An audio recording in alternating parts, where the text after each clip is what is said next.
You are listening to Praise and Worship Hour Songs of Inspiration on Real Time Music Radio. Now here's a word from our sponsor. There's lots of reasons for joining Anchor, like myself for instance. I'm an entertainer who loves and enjoys music. Being a podcast host gives me the ability to give the people what they want. You too can join Anchor for that very same reason. It's free, easy as 1, 2, 3. Your podcast will be delivered to Spotify, Apple iTunes, and more.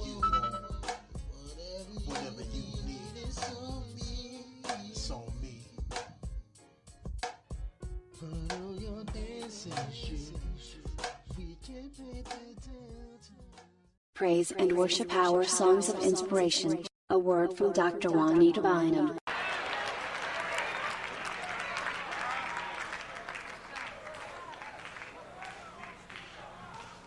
So Asherah, let me just break this to you. Asherah and Baal, her son, now becomes boyfriend and girlfriend. Why did that anger God? Because they tried to duplicate the birth of Christ. They tried to beat God to the punch. You didn't hear what I just said. Okay, let me just break that down. Because Mary would give birth to Christ, leaving Mary to be classified as the church. Okay, just break that down one more time. She gave birth to Christ, and after she gave birth to Christ, and he was transformed, transfigured into Christ, went to the cross, she now was left on earth to be called the church with everybody else. So now she's a part of the bride. So this spirit tried to duplicate that spirit. That's why Catholicism is an occult, because they praise Mary as much as they do God, putting Mary on the same level as God. You didn't hear me. You didn't hear me. Is anybody listening? Is anybody listening? And so God is saying, when there is no authority over you and you try to do something for God, it makes him mad. When you become a lone ranger and you're not submitted to the will of God and you're not submitted to nobody, and can't nobody tell you nothing, and God can't instruct you, and can't nobody correct you without you getting mad and leaving the church, then that angers God. Every time Israel tried to go after something without God and they begin to worship Baal, God got angry and sent judgment. Y'all ain't hearing what I'm saying. Now y'all better get ready for what I'm about to say. But don't let all these blessings fool you, because the spirit of judgment is hovering over the church. And God told me to tell his people that his hand of judgment is about to come down. You better get your house in order. You better act like you got some sense, because there's some stuff in the last hour that God is not going to tolerate anymore. There's some stuff you got away with in the 80s that you won't get away with now. There's some stuff you got away with in the 70s that you won't get away with now. There was some stuff you did before you walked in this building tonight that you better make it your last time doing it. Okay, I'm not hearing nobody. It's time for me to go home. It's time for me to go home now. It's time for me to go home, because y'all looking at me. Y'all looking at me. Ain't nobody else saying amen. So it's time for me to go home and shut my Bible. But I'm going to say it one more time. I'm going to say it one more time because God is warning somebody. I'm going to say it one more time because the Spirit of the Lord began to rebuke me. And he began to say, don't you dare bring pillows into the sanctuary for the elbows of my people. Don't you dare get up and begin to prophesy blessings when the church is in a state of wickedness. Don't you dare begin to tell them that the blessings is coming when my hand of wrath is about to blow in the kingdom. Don't you dare tell them that everything is all right when I'm getting ready to snatch the covers in the next 4 years off of 7 major ministries. Don't you dare tell them that it's all right when I'm telling you that my judgment is about to come, and people that they thought was their great heroes in the kingdom, I'm going to show you that they were Babylon. I'm going to show you that they were Jezabel.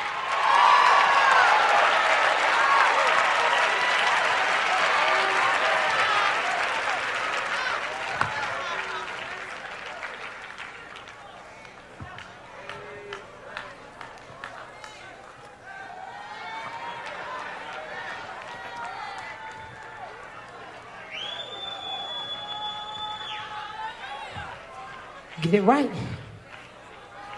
Get it right. Couple coming back. Get it right. You know why some of y'all looking at me like that? Do you know why you looking at me like you looking at me? Do you know why I even feel strange up here? Because we ain't seen a prophet of our days. We've seen popcorn prophets. We've seen people prophesying houses and cars and husbands and wives and jewelry and money.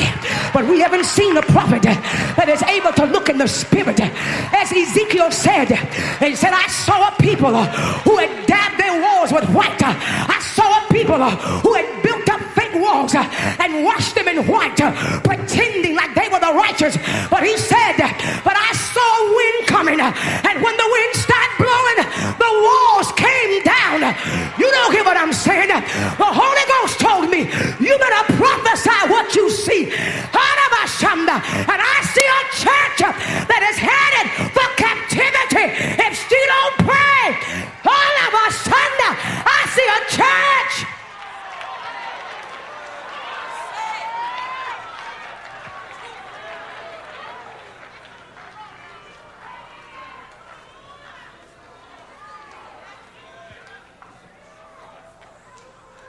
We're ready. Let me just say this, and I'm going home. We ain't ready for God to walk up to us and say, you ain't paid your tithes in 10 weeks. You a thief, brother. Get on the altar. We ain't ready for God to prophesy to people like that. You know, y'all ain't listening. Y'all ain't listening. Y'all ain't listening. You don't hear what I'm. Are you hearing what I'm saying? Because see, one thing I do know that it took the office of the prophetic. It took Elijah when Jezabel tormented him and she scared him. The Bible said that God told him, get out of the cave and go anoint you some sons and anoint Jehu and anoint you a couple of others, because you know what, you're going to put your mantle on them, and what you could not do, you're going to transfer this power and they're going to bring her down. And it was the prophet Jehu that came up to the window of Jezebel and say, her people came out and said, is there any peace? And he said, as long as you in the temple, there will be no peace. He said, but I came in the spirit of the Lord to bring you down. Now let me help you with something. Obedience is a powerful thing, because you see eunuchs that are in the temple who don't know God, who serves Jezebel. But one act of obedience from the voice of the prophet, they took on some strength. The Holy Ghost mantled them, and they picked up the woman that they served and threw her out the window. Are you hearing what I'm saying?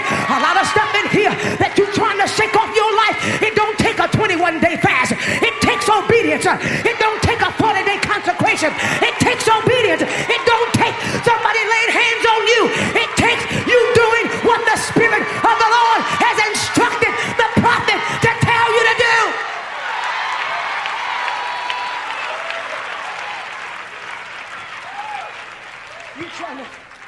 You're trying to pray out, and obedience is the way out.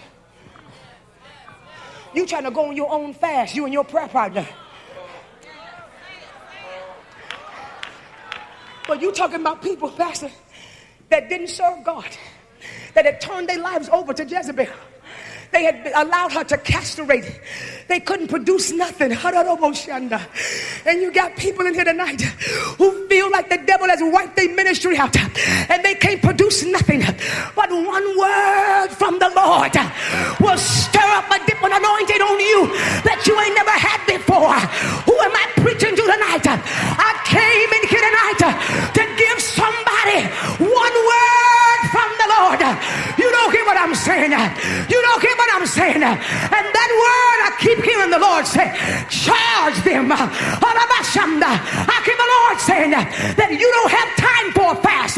You ain't got time for a consecration, because in this night I'm going to change, I'm going to revive, I'm going to restore, I'm going to resurrect in one night.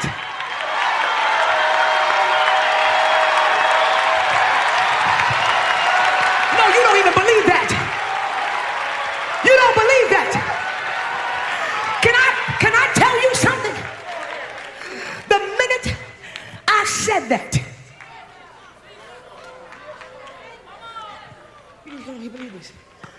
the minute I said that, the Spirit of the Lord just, it was as if I heard something in the Spirit.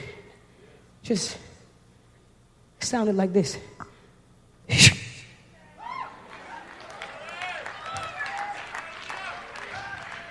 And I'm not making this up, because Zechariah says that when the people of God began to rebuild the temple, he restored that which was lost to them in one single day. Praise and worship hour songs of inspiration.